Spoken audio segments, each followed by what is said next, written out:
जय माताजी मित्रों, तमाम मित्रों स्वागत है अमरा यूट्यूब चैनल जीतू ब्लॉग 6419 में। और मित्रों अपना एक नवा ब्लॉग में तो मित्रों आज ब्लॉग है अपने तंबाकू विषय। तो तंबाकू अपने बहुत वधारे निंदामण थई गयुं छे अने आपणे नानी नानी पावड़ी लाया अने खोरवा जई रह्या छे। तो ते बधा ब्लॉग में बन्या रहेजो। तो मित्रों आपणे तो जई रह्या छीए तंबाकूना आपणे बंने कापला छे। एक कापलुं तो आपणे तैयार थई गयुं छे अने बीजुं कापलुं आपणे बाकी छे। अने ए जे खोरवाने जे आपणे ते एक तंबाकूनुं कापलुं ते पाहन हतुं एमां आपणे निंदामण वधारे थई गयुं छे। तो આપણે એનું નિંદામણ કાઢવાનું કામ કરીશું અને તમને બતાવીશું। તો આપણે જઈ રહ્યા છીએ।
तो मित्रों આપણે તમાકુ પહોંચી ગયા છે। આપણે જે તમાકુ નિંદામણ છે અને આપણે જે નિંદામણ કાઢવાનું છે અને આપણે તમાકુ ખોરવાની સાદી ભાષામાં કહીએ છીએ। તો આપણે તમાકુ ખોરવાનું ચાલુ કરવાનું છે અને તમે મારી પાસે જોઈ શકો છો ઘણે તો આપણે ખોરી દીધી છે અને બીજું આપણે ખોરવાનું ચાલુ જ છે। અને તમે જોઈ શકો છો અહીંનું લોકેશન જે છે બાજુમાં એડા છે એના આમાં ઘણો તો ઘઉં છે એના બાજુમાં આપણી વીઘો તમાકુ છે। એ બધા આપણું લોકેશન જોઈ શકો છો। तो मित्रों આપણે સૌપ્રથમ एक काम करवानुं छे कि આપણે नानी पावड़ी लेवा जईशुं। तो थोड़ी सीटी पड़ी है तो આપણે पावड़ी लेवा तो जवुं ज पड़शे कारण कि एना वगर तो આપણે काम नहीं थाय। तो ब्लॉक में बन्या रहेजो। तो मित्रों आपणी पावड़ी तमे जोई शको छो अने आपणे पावड़ी पकड़ी छे अने नानी चकड़ी पावड़ी लाया छे। तो आपणे दुकानथी अने आपणे तो पावड़ी लईने हवे जई रह्या छे खोरवानुं चालू करवानुं छे। तमे जोई शको छो आपणे नानो हाथो पण बनावेलो छे અને સરસ મજાની પાવડી આપણે ફિટ પણ કરી છે। તો મિત્રો આપણે સરસ મજાની હાથમાં પાવડી પણ લીધી છે અને આપણે હવે તમાકુ ખોરવાનું ચાલુ કરીએ છીએ। અને મિત્રો નિંદામણની વાત જ ના થાય। નિંદામણ તો એવું છે ને આપણે સાદી ભાષામાં આપણે કહીએ છીએ કે ચીલ છે। અને આપણે અહીંયા થોડું ખેડવામાં થોડા આપણે લેટ પડ્યા હતા તો અંદર આપણે થોડી ધરો પણ વધારે થઈ ગઈ છે। તો આપણે ધરો કાપવાનું પહેલું કામ કરીશું, ચીલ કાઢવાનું, તાણે આપણે તમાકુ ચોખ્ખી થશે। તો આપણે હવે ખોરવાનું ચાલુ જ કરીએ છીએ।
मित्रों આપણે ત્રણ ઓળો સાફ કરી નાખી છે સરસ મજાનો। આપણે તમાકુ ચોખ્ખી કરી નાખી છે, બાકીનું કામ આપણે ચાલુ છે।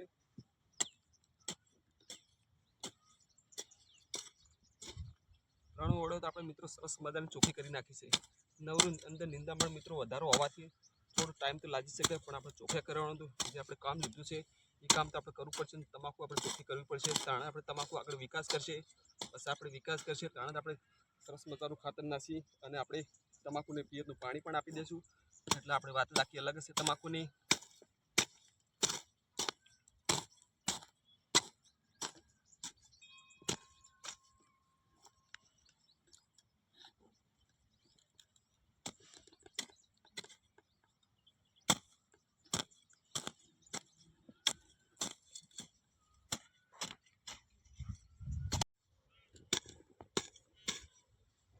મિત્રો આપણે ખાસી બધી પાછળ જોઈ શકો છો આપણે કેટલી નવરી કરી છે, કેટલું નિંદામણ આપણે ઓછું કર્યું છે. તમાકુ તમને દેખાતું જ હશે કે આપણે સરસ મજાને આપણે 4 થી 5 વડે આપણે ચોખ્ખી કરી નાખી છે અને સરસ મજાના ડોકા પણ આપણે ચોખ્ખા કરી નાખ્યા છે. મિત્રો વાર થાયનું કારણ છે કારણ કે આપણે જે થડમ કહેવાય ધરોને લેવું બહુ કાઠું કામ છે, કારણ કે આપણે છોડને હાચવવા પડશે.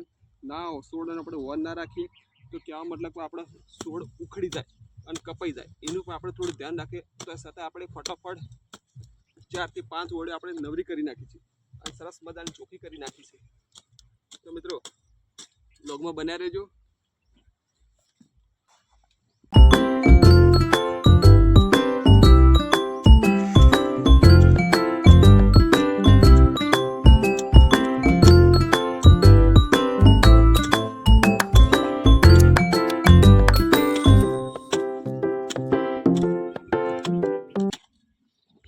તો મિત્રો તમે પાછળ જોઈ શકો છો આપણે સરસ મજાની 5 થી 6 વડે આપણે નવરી કરી નાખી છે અને બાકીનું આપણે કામ ચાલુ છે. અને અંદર મિત્રો એટલું પુષ્કળ અંદર થઈ ગયું છે, જે નિંદામણ કહેવાય છે, જે આપણે સાદી ભાષામાં ચીલ કહીએ છીએ ધરો. મિત્રો ધરો તો ડોકમથી કાઢી બહુ અઘરું છે અને બહુ કાઠું કામ છે, કારણ કે આપણે 90 વાર રાખીએ તો આપણે છોડ પણ પાવડી સાથે ઉખડી જવામાં બહુ મોટી વાર રાખવી પડે, કારણ કે 90 વાર રાખીએ તો આપણે છોડ ઉખડી જાય, એટલા માટે આપણે નુકસાન ભોગવવાનું પણ વારો આવે. એના કરતાં આપણે થોડું રાગેરી ખોતરીએ છીએ અને રાગેરી આપણે ખોરીએ છીએ, એટલા માટે આપણે થોડી વાર લાગશે. અને પાછળ તો આપણે તમને કીધું કે આપણે 5 થી 6 વડે આપણે નવરી કરી નાખી છે સરસ મજાની, એટલે આપણે હવે બાકીનું કામ આપણે ચાલુ જ છે. અને મિત્રો આ છે આપણો આ તમાકુ, અને તમાકુનો બ્લોગ તમને શું તમે તમાકુ કેટલી વાય છે પણ કોમેન્ટમાં કહેજો. અને અમારા બ્લોગ બને એટલો મિત્રો તમાકુ વિશે બ્લોગને તમે શેર કરવાનું ભૂલતા નહીં. અને મિત્રો તમે કેટલી તમાકુ વાવેતર કરે છે એ પણ કોમેન્ટમાં કહેજો. અને સૌ પ્રથમ તો મિત્રો અમારા વિડીયોને તમે લાઇક કરતા રહેજો, કોમેન્ટ કરતા રહેજો અને બને એટલો મિત્રો શેર કરજો અમારી ચેનલને, અમારા બ્લોગને.